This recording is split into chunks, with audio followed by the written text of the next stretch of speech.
আমরা বৈষম্য বিরোধী ছাত্র আন্দোলনের পক্ষ থেকে আপনারা অলরেডি দেখেছেন যে পোস্ট মুভমেন্টের পরে সমস্ত বাংলাদেশে ট্রাই করছি যে রাস্তায় রাস্তায় এবং যেখানে যেখানে নিরাপত্তার প্রয়োজন বা কন্ট্রোল করা প্রয়োজন ওইখানে পুলিশের অনুপস্থিতিতে আমরা সাপোর্ট দিচ্ছি। অ্যাট দ্য সেম টাইম আমরা যখন দেখলাম যে আসলে সুপ্রিম কোর্ট প্রিমিসিসে আমাদের পুলিশের অনুপস্থিতিতে একটা নিরাপত্তা সংকট আমরা বোধ করছি, সেইটার পারপাসে মূলত সাধারণ শিক্ষার্থীর যা ছিল তারা কনসার্ন প্রকাশ করে এখানে আজকে আমরা হাজির হয়েছি যেন নিরাপত্তার কোনো লঙ্ঘন না ঘটে আর কি। প্রিয় নাম্বার সেট করে বিকাশে সেন্ড মানি করুন ফ্রি। এবং আমরা অলরেডি দেখেছি যে সুপ্রিম কোর্টের সামনে যে লেডি জাস্টিস মূর্তিটা ছিল সেইটা অলরেডি কিছু দুষ্কৃতিকারী ভেঙে ফেলেছে। সেইটা আসলে কারা করেছে বা কিভাবে এখন আছে সেইটার খোঁজখবর আমরা এখানে নিতে এসেছিলাম এবং সেটার পর্যবেক্ষণও আমরা করেছি। আমরা বৈষম্য বিরোধী ছাত্র আন্দোলনের পক্ষ থেকে সর্বদাই ভায়োলেন্স চাইনি কখনোই। আমরা সবসময় শান্তির পক্ষে। আমরা দাবি করি যেন সমস্ত বাংলাদেশে কোনো রকম কোনো ভায়োলেন্স ক্রিয়েট না হয়। আমরা যদি কেউ এরকম ভায়োলেন্স ক্রিয়েট করে আমরা তার বিপক্ষে সর্বদাই অবস্থান করব এবং শক্ত হাতে দমন করব। যে সমস্ত আইনজীবীরা আমাদের যুদ্ধ চলাকালীন সময় আমাদের স্টুডেন্টদেরকে প্রোটেক্ট করেছে, তারপর গুলি না করার জন্য মামলা চালিয়ে গিয়েছে, আমরা আসলে তাদের সাথে দেখা করতে এসেছি। এই যে আমাদের যুদ্ধ চলাকালীন সময়ে আমাদের ছবিটা দেখাই, আমাদের ভাই বোনদেরকে অ্যারেস্ট করা হয়েছিল। তো যে সমস্ত আমাদের ভাই বোনদেরকে অ্যারেস্ট করা হয়েছিল তারা কিন্তু 2 ঘন্টার মধ্যে গিয়ে তাদেরকে ছাড়িয়ে আনতে সক্ষম হয়েছে।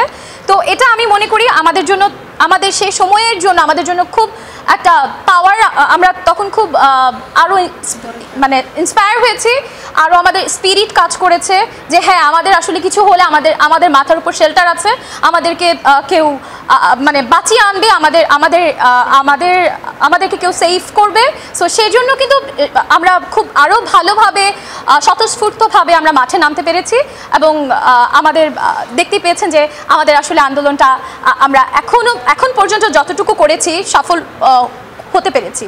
আর ইনশাআল্লাহ আমাদের এই আন্দোলন বা আমাদের যে আন্দোলন পরবর্তী যেই মানে স্টেটসগুলো আছে বা যেগুলো আমাদের যে এখনও দুষ্কৃতিকারীরা যে হামলাগুলো করছে, যেমন সংখ্যালঘু সম্প্রদায়ের উপর করছে, সো এগুলোর এগেনস্টে আমরা ইনশাআল্লাহ আরও দ্রুত আমরা আরও সবাই মিলে এগিয়ে আসব এবং তাদের সেফটি সিকিউরিটি এনশিওর করার জন্য আমরা এখনও আমাদের ছাত্রী আমরা ভাই বোনেরা আমাদের হেল্প করছে বা চেষ্টা করছে। আমরা পরবর্তীতে ইনশাআল্লাহ আরও দ্রুত আমরা এটার এগেনস্টে দাঁড়াতে পারবো ইনশাআল্লাহ।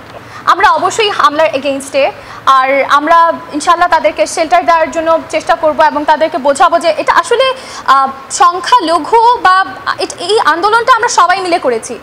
এই দেশ শুধু কোনো একটা নির্দিষ্ট সম্প্রদায়ের কারণ না, আমাদের সবার, এবং সবার সেই রাইটটা আছে এবং আমরা এই সবাই মিলে আমরা এই দেশে বাস করবো ইনশাআল্লাহ। আর আমরা সবার পাশে থাকবো, সবাই সবার পাশে থাকবো, কিছুই হবে না। আমরা যদি একটা ফ্যাসিবাদী সরকারকে নামাতে পারি, পরবর্তী এই দুষ্কৃতিকারীদেরকে আমরা অবভিয়াসলি দমন করতে পারবো।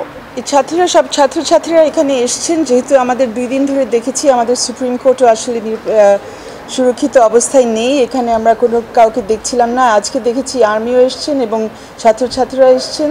তারা চেষ্টা করছেন যে আমাদের পুরো কোর্টটা একটা সুরক্ষিত অবস্থায় থাকে। এর মধ্যে খুবই দুঃখজনক ঘটনা ঘটেছে।